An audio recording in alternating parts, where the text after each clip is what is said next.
Every time you hit that subscribe button, you're not just following a channel. You're joining a growing family, a space where your voice matters, and together, we create something meaningful. Your support fuels the passion behind every story, every moment shared here.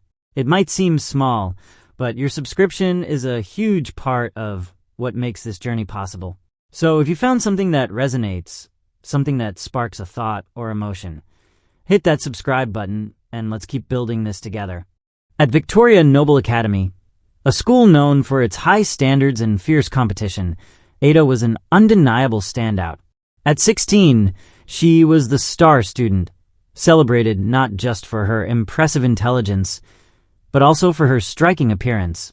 Her dark, curly hair framed a face that was often the talk of the school, and she carried herself with a quiet confidence that earned her respect and admiration. Ada wasn't just a pretty face. She was sharp, focused, and determined to stay at the top of her class. Every day, Ada arrived early, her uniform always impeccably neat, her books neatly stacked in her arms. Her morning routine was a disciplined one.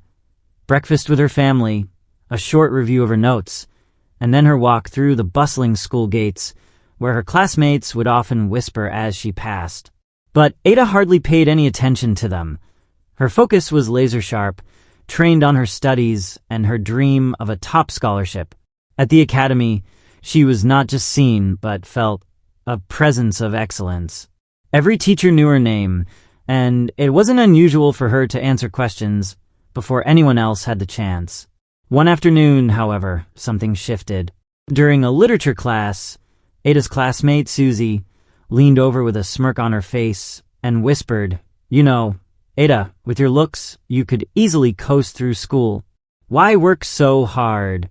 Ada, surprised by the comment, looked at Susie with confusion. "What do you mean by that?" Susie chuckled. "Oh, come on. Don't you notice how the teachers look at you? Especially Mr. Leon and Mr. Rafe? You could easily get favors without studying so hard."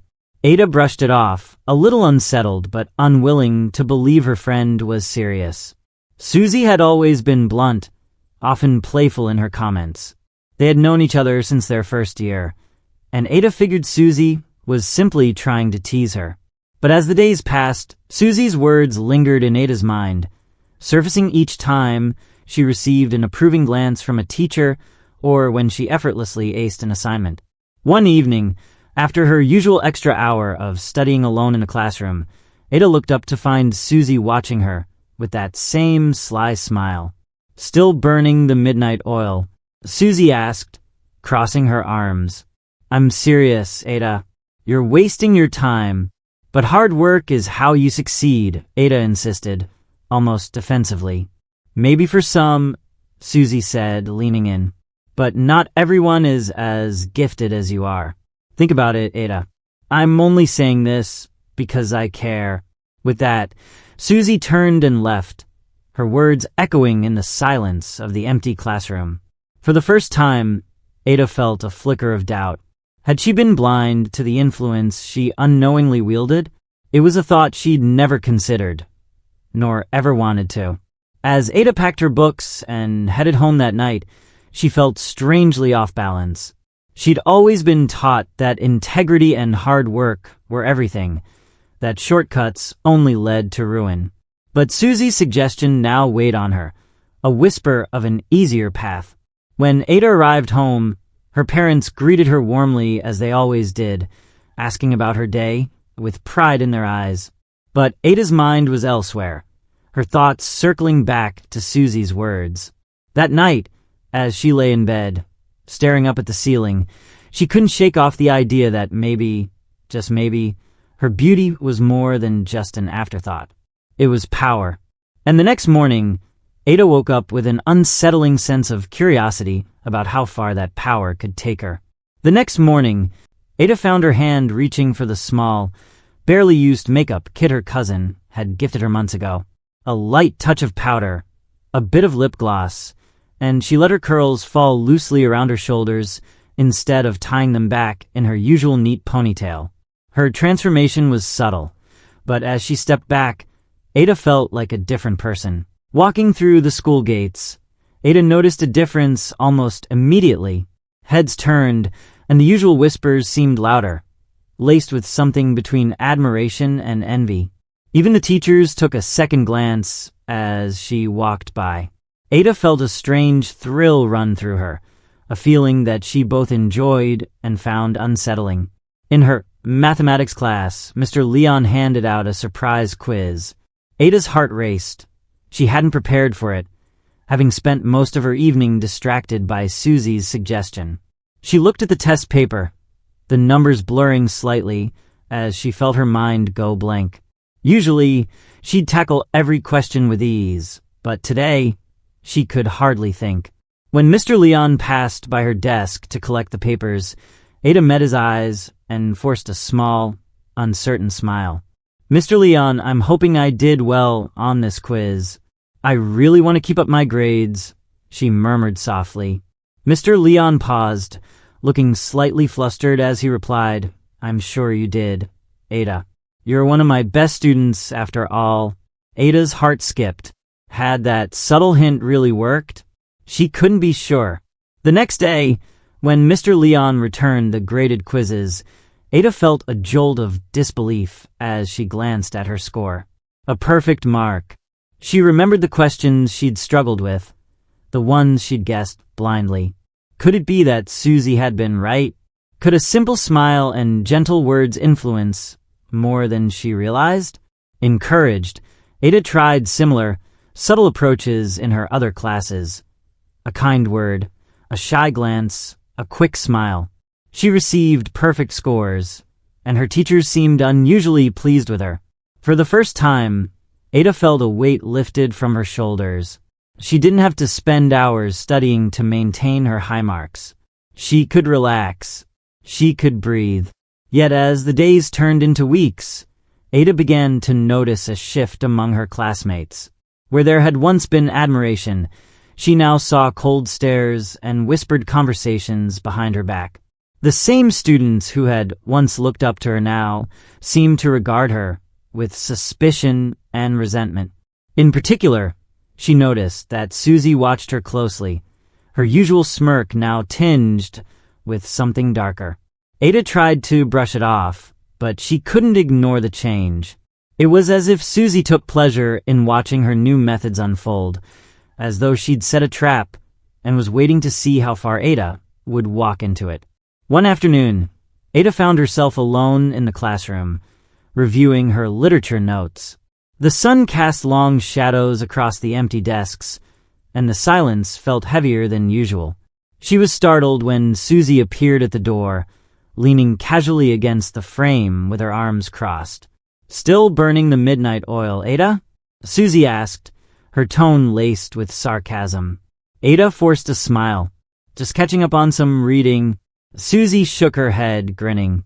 I didn't think you'd actually go through with it. I was just teasing, Ada looked away, feeling a pang of embarrassment she couldn't quite place. "I'm just trying something different." "Different, huh?" Susie replied, her eyes narrowing slightly. "Well, just remember that when you play with fire, you might get burned." With that, she left, leaving Ada to sit alone with a mix of pride and unease. Her heart beat faster, as if warning her of something just out of sight. Yet, Ada couldn't stop now. The thrill of her newfound influence was intoxicating, and she felt unstoppable. She had tasted the power of her beauty, and while it felt like a shortcut, it was also exhilarating. She would learn the consequences soon enough, but for now, she couldn't resist this silent experiment. As Ada continued her experiment, the divide between her and her classmates grew wider. She felt their gazes on her as she walked through the corridors, saw the narrowed eyes, and heard the whispers that followed her. Words like cheater and manipulative lingered just loud enough for her to catch, though she forced herself to ignore them. Even her teachers seemed to regard her differently, their smiles a little too warm, their compliments carrying an unspoken weight. But Ada kept her focus on maintaining her grades with minimal effort, trying to push down the growing sense of guilt. Her once tight group of friends had drifted away, her classmates no longer looked up to her, and now the few words they spared her were laced with coldness. Yet, as isolated as she felt, Ada still couldn't bring herself to abandon the easy path she'd found. One afternoon, as Ada was packing her bag to leave, she heard the teacher's lounge door creak open. Curious, she paused outside, straining to hear the familiar voices of Mr. Leon and Miss Rosa, two of her instructors. "She's different now, isn't she?" Mr. Leon murmured, his voice barely audible. "I've noticed," Miss Rosa replied. "It's like she's changed. She seems to think she's untouchable." There was a pause. Then Mr. Leon sighed. "We need to be careful. The other students are talking. They see the way we treat her, and they're starting to feel it's unfair." Ada's heart pounded as she pressed herself against the wall. She could hardly breathe. This was no longer just a harmless experiment. It was causing real harm. The teachers were beginning to see her as someone different, someone she barely recognized herself. She swallowed hard, pulling herself away from the door, her stomach churning. The next morning, Ada tried to revert to her old ways. She tied her hair back neatly, skipped the makeup, and sat in the front row with her hand up, ready to answer questions as she used to. She knew it would take time to rebuild the respect she had once earned, but she was willing to try. However, the damage had already been done. As she entered the classroom, a hush fell over the room. Susie was standing near the back, her arms crossed, watching with an expression Ada couldn't quite read. With a loud voice, Susie said, "Oh, look who's trying to be a saint again. Think you can just go back to the way things were?" Ada froze, her face flushing with embarrassment. I just want to focus on my studies again," she managed, her voice faltering. Susie laughed, a sharp, cutting sound that echoed in the room. "Oh, please, we all know what you've been doing. You think you can just walk away from it? Everyone here knows you're only at the top because you batted your eyelashes at the teachers." Gasps rippled through the room as the other students whispered among themselves, casting Ada contemptuous glances. She tried to deny it, to explain that she had never crossed a line, but her words fell on deaf ears. The rumor had spread like wildfire, and no one was willing to believe her now. Susie's smirk widened as she continued, "Why don't you just admit it, Ada? You've been taking shortcuts, pretending to be perfect, but we all see through you." The sting of betrayal cut deeper than Ada could have imagined. She had once thought of Susie as a friend, but now, standing in front of her classmates, Ada realized how thoroughly Susie had orchestrated her downfall. She had been led into this trap, and now there was no escape. Her teachers, sensing the tension, had tried to intervene. But by then, their words only added fuel to the accusations. Even they seemed doubtful of her now, as if her recent actions had called into question all the work she had once done. Ada felt as if the ground were crumbling beneath her. The weight of shame was suffocating. In the hallways, Ada was met with pointed looks and whispered insults. The admiration she had once inspired had been replaced by resentment and scorn. Her reputation, so carefully built over years of dedication, had shattered in an instant. Now, all she could feel was the cold emptiness left behind. That evening, Ada's parents noticed her troubled silence. Her mother pressed her gently. "Ada, is everything okay?" Ada tried to keep her voice steady, but the words spilled out in broken sentences. She told them everything, how she'd used her looks, how the rumors had spread, how the teachers now looked at her with suspicion. Her mother's expression shifted from surprise to disappointment, while her father's face tightened with frustration. "Ada, we raised you to work hard and be honest. This is not what we expected from you," her father said, his voice heavy with disappointment. The following morning, as Ada walked alone to school, she felt a deep sense of regret. She had wanted an easier path, but the price was higher than she'd ever anticipated. She felt lost, stripped of her sense of identity and purpose. As she approached the school gates, Ada made a silent vow to herself.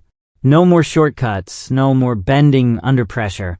She would earn back her place, not through beauty or charm, but through hard work and honesty. Yet she knew that the road ahead would not be easy.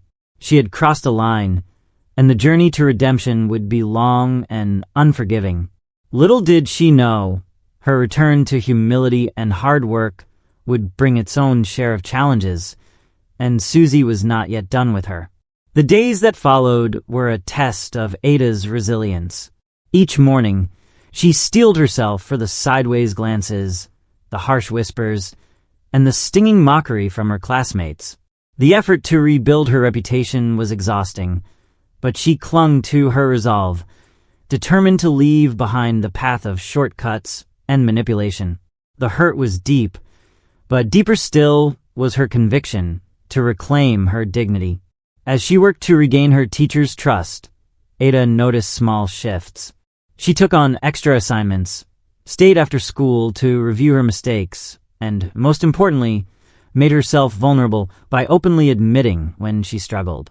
Mr. Leon, who had once been one of her staunchest supporters, watched her closely, his expression softening with each passing day. He seemed to sense the genuine effort behind her actions and gradually began offering her the occasional nod of approval. Yet, Susie was unrelenting. Every time Ada took a step forward, Susie seemed ready to remind everyone of her past mistakes, whispering maliciously in the halls or making snide remarks in class. To Ada's dismay, Susie had become almost a leader, rallying a small group of classmates around her. They fed off her energy, joining in the taunts, and refusing to let Ada move on from her mistakes. One day, during lunch, Ada was sitting alone when Susie approached her with a mocking smile. "Look at you working so hard to impress everyone again. Do you really think people will just forget?" Ada took a steadying breath, refusing to rise to the bait. "I'm not doing this to impress anyone, Susie," she replied quietly. "I made mistakes, and I'm trying to make up for them." Susie laughed, the sound cold and dismissive, as if you can just erase everything. "People don't forget that easily." Ada clenched her fists under the table, forcing herself to stay calm. "Maybe not, but I can't control what others think. I can only control what I do now." Susie's smirk faltered slightly, as if taken aback by Ada's composure. But she quickly recovered, leaning in closer. "Good luck with that, Ada. Because as far as I'm concerned, everyone still remembers who you really are." As Susie walked away, Ada felt a strange surge of confidence. She had stood her ground, refusing to let Susie's words shake her. For the first time, she realized that Susie's power over her was only as strong as the weight she allowed it to have. Over the following weeks, Ada kept her head down and poured her energy into her studies. Her teachers noticed her effort, and while some students still avoided her, she began to find small moments of camaraderie with a few classmates who respected her determination to change. One day, during a group project, Ada was paired with Miko, a quiet student who often sat at the back of the class.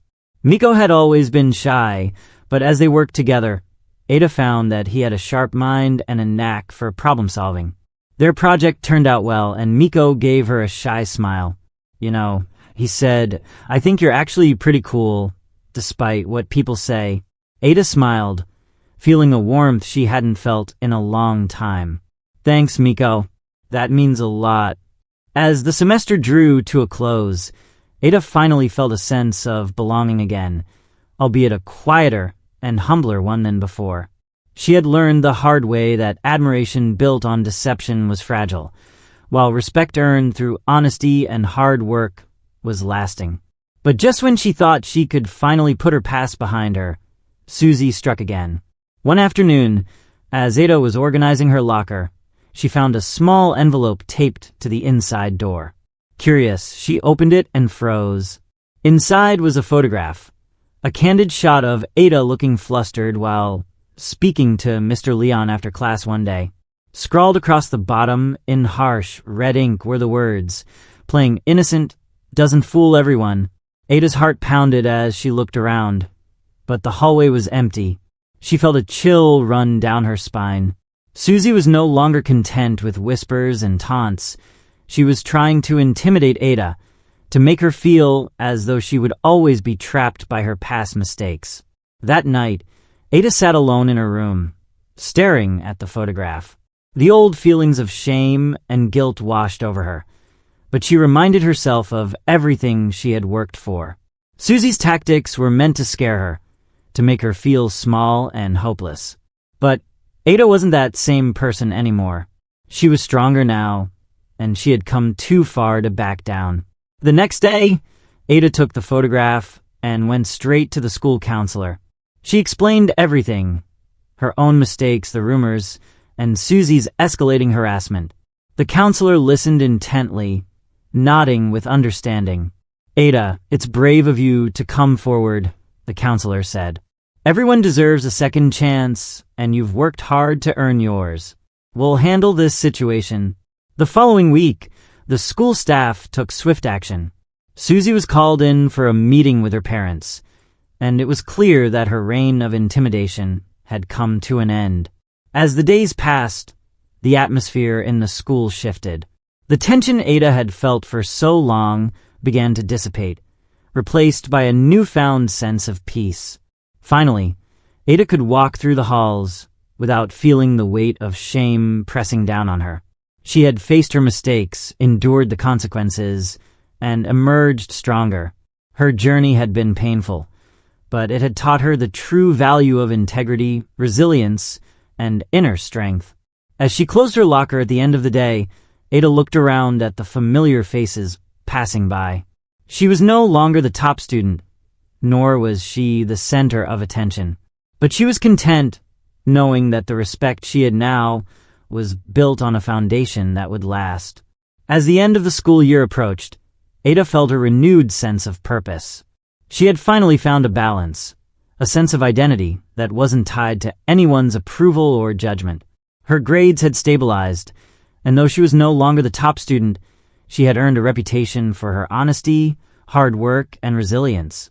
One afternoon, Ada was walking through the school hallway when she spotted Miko struggling with a heavy stack of books. She hurried over, smiling as she took a few from the top. "Here, let me help," she offered. Miko smiled gratefully. The weight lifted from his arms. "Thanks, Ada. You didn't have to." As they walked, Miko glanced at her and said, "You know, a few months ago, I never would have guessed that you'd be the one helping me out. But I think that's the best part. You're not who everyone thinks you are. You're something better." Ada's smile grew as she looked down, touched by his words. She had come a long way from the person she used to be, and hearing those words from someone who had seen her growth meant more than any grade or award. Over the next few weeks, Ada spent more time with classmates like Miko, gradually forming friendships based on trust and mutual respect. She also joined the school's volunteer group, where she found fulfillment in helping organize events for the community. She was no longer focused on being the best, but on being someone who genuinely made a difference. One day, as Ada was helping set up a school event, she spotted Mr. Leon in the crowd, observing her with a warm, approving look. When their eyes met, he gave her a nod, one that spoke of forgiveness and pride. "Mr. Leon," she said, approaching him, "thank you. I know I disappointed you before, but I just wanted you to know that I'm really grateful for all you taught me." He smiled, placing a reassuring hand on her shoulder. "Ada, you may have made mistakes, but you showed true character by owning up to them and working to change. That's something far more valuable than any grade or achievement." Feeling a surge of pride, Ada nodded, knowing that she had finally found peace with her past. Her journey had taught her not only about resilience and integrity, but also about the power of forgiveness, both from others and from herself. As the year ended, Ada stood among her classmates, ready to face whatever lay ahead. She didn't know what the future would hold, but she knew that she would carry the lessons she had learned with her. She had transformed her pain into strength, her regrets into wisdom, and her mistakes into stepping stones. In that moment, as she looked out at the sea of familiar faces, Ada felt a quiet sense of joy. She had come full circle, finding redemption and purpose, not by seeking admiration, but by choosing honesty and resilience. And with each step forward, she knew she was ready to embrace the life that lay ahead, a life she had built through courage, humility, and a newfound respect for herself. The shadows of her past had finally lifted, replaced by the light of a future she had shaped with her own hands.